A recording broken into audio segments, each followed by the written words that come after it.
ఇప్పుడు ప్రజాస్వామ్యంలో నిజంగా న్యాయ వ్యవస్థ పరిడవిల్లుతుందా? ఈ ప్రశ్న ఎందుకు వేస్తున్నానంటే, ఎవరికైతే నిజం నిక్కచ్చిగా చెప్పే జడ్జిలుంటారో, వాళ్ళే ఈ ప్రజాస్వామ్యంలో ట్రోల్స్‌కి గురవుతున్నారు.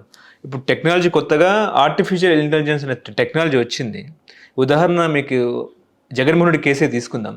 ఇప్పుడు జగన్‌మోహన్ నెల్లూరు ఇష్యూ అయిన నేపథ్యంలో జడ్జి శ్రీనివాస్ రెడ్డి గారు జగన్‌మోహన్ రెడ్డికి పాజిటివ్‌గా జడ్జిమెంట్ ఇచ్చారో పక్కన పెడితే, ఆయన జడ్జిమెంట్ ఇచ్చారు.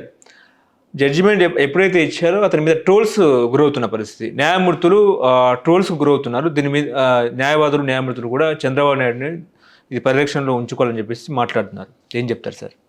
న్యాయమూర్తుల మీద ఈ మధ్య హేళన. అభియోగాలు వస్తున్న మాట కూడా వాస్తవం. అభియోగాలే ట్రోలింగ్కి కారణం.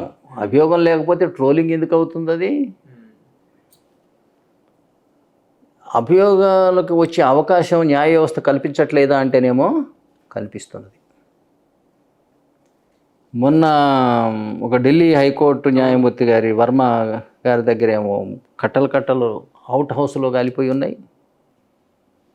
అట్లాగే ఏంటంటే ఆయన మీద వాళ్ళు ఎంక్వైరీ చేయాల్సిన వాళ్ళు ఎవరు? పోలీసులు ఎంక్వైరీ చేయాలి, సిబిఐ ఎంక్వైరీ చేయాలి, ఈడీ చేయాలి, ఇన్కమ్ ట్యాక్స్ చేయాలి. దీని బదులు జడ్జీల కమిటీ చేసి ఎంక్వైరీ చేసుకోవటం ఏ చట్టంలో ఉంది? ఇది జడ్జీలు కమిటీ వేసి విచారణ జరిపారు. అది ఉందా ఎక్కడన్నా చట్టంలో?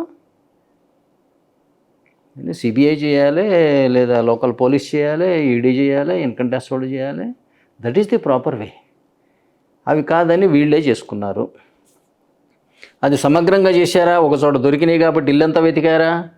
అతని బంధువర్గాల్లో ఆస్తులన్నీ సీజ్ చేసి వెతికారా? మిగతా మామూలు వ్యక్తుల మీద అయితే చేస్తారు కదా. తర్వాత ఏంటంటే న్యాయమూర్తులు ప్రశ్నించబడటానికి వీలు లేని అధికారులు. మా నిర్ణయాలు ప్రశ్నించడానికి వీల్లేదు. మేము చట్టాలనైనా కొట్టేస్తాం, రాజ్యాంగ అధికరణాలనైనా కొట్టేస్తాం, లేకపోతేనేమో సహజ న్యాయం అనే సిద్ధాంతం కింద కొట్టేస్తాం, లేదా జ్యుడిషియల్ రివ్యూ అన్నదాన్ని కొట్టేస్తాం, లేదా ఆర్టికల్ 142 కింద సమగ్ర న్యాయం అన్నదాని కింద అయినా కొట్టేస్తాం. ఏది చేసినా సరే మమ్మల్ని ప్రశ్నించడానికి వీల్లే. మా మీద సిబిఐ గారి దాడులు జరగాలంటే మా ప్రధాన న్యాయమూర్తి గారి అనుమతి కావాలి. ఇట్లా ఏంటంటే వీళ్ళు ఒక సపరేటు క్లాస్ ఆఫ్ సిటిజన్స్ కింద తయారు చేసుకున్నారు. దీనివల్ల సహజంగా మరి వాళ్ళు ఎవరికి జవాబుదారీ? పైగా వాళ్ళు చెప్పుకున్నారు కదా. అంటే ఈ కొలీజియం కేసులో ఏంటంటే we are not answerable to parliament or the president అని చెప్పుకున్నారు. మరి ఎవరికి ఆన్సరబుల్ మీరు? రాష్ట్రపతికే క్వశ్చన్ వేశారు కదా సార్. మేము ఎవరికి అసలు ఆన్సరబుల్? మీరు ఏదైనా అమెరికాకి ఆన్సరబులా, లేకపోతే ఇజ్రాయెల్ కానీ ఎవరికి ఆన్సర్ చెప్తారు మీరు? మాకు కాకపోతే రాజ్యాంగం రాసుకున్నదేమో ప్రజల తరఫున ప్రజాప్రతినిధులు చేస్తే అది ప్రజలు అన్నట్టే. అటువంటిది వాళ్ళకి రాజ్యాంగ సవరణ చేసే అధికారం లేదంటారు. ఇప్పుడు అక్కడ 775 మంది మనం పార్లమెంటు సభ్యులను ఎన్నుకున్నాం. వాళ్ళందరూ కలిసి రాష్ట్రపతిని ఎన్నుకున్నారు. వాళ్లే కాదు, దేశవ్యాప్తంగా ఉన్న ఎమ్మెల్యేలందరూ కూడా ఎన్నుకున్నారు రాష్ట్రపతిని. అంటే భారతదేశంలో ఉన్న ఎన్నికైన ప్రతి ప్రజాప్రతినిధి కూడా రాష్ట్రపతి ఎన్నికలో పాలు పంచుకున్నాడు. అందువల్ల రాష్ట్రపతి అనేవాడు ఒక్క పార్లమెంటుకి పరిమితమైన మనిషి కాదు. రాష్ట్రపతిని పార్లమెంట్ ఎన్నుకున్నదా? ఒక లోక్సభ ఎన్నుకున్నదా? ఒక రాజ్యసభ ఎన్నుకున్నదా? లేదా రెండు కలిసి ఎన్నుకున్నారా? రెండిటితో ఎన్నికతో సరిపోదు. దేశంలో ఉన్న అసెంబ్లీలన్నీ కూడా ఎంత గొప్ప ఎన్నిక! Electoral college. పైగా ఆ ఎన్నికలో విప్పు జారీ చేయడానికి వీల్లేదు. ఏదో లంచాలు ఇచ్చి మన ఎమ్మెల్యేలని కొని రిసార్ట్స్లో దాచిపెట్టినట్టు కాదు. ఎన్ని చేసినా కూడా ఏంటంటే విప్పు జారీ చేయడానికి వీల్లేదు. అంటే చూపించోటి ఏమైనా అడగడానికి వీల్లే. Secret ballot. అందువల్ల చాలా నిఖార్స్ అయినటువంటి ఎన్నికది. ఒక ఎమ్మెల్యే ఓటు విలువ అంటే అతని నియోజకవర్గంలో ఉన్నటువంటి సగటు జనాభాతో సమానం, ఓటర్లు కాదు. అందువల్ల భారతదేశంలో ఉన్న పసిపిల్లగాడి నుంచి పండు ముదుసల వరకు కూడా రాష్ట్రపతిని ఎన్నుకున్నట్లు లెక్క. అంత గొప్ప ఎన్నికది. అంత గొప్ప ఎన్నికైన మనిషిని మీరు రాజ్భవన్లో బందీ చేసి బయటికి రాకుండా ఆయనకి రకరకాల బటులు పెట్టి, లేకపోతే నగారాలు మోగించి 7 గుర్రాలు బగ్గీ బండ్లు పెట్టి, ఇదంతా తమాషా. చేసేమో పరిపాలన ఆయన నీకేం సంబంధం లేదు నువ్వు కూర్చో మేము చెప్పినట్టు నువ్వు వినాలి.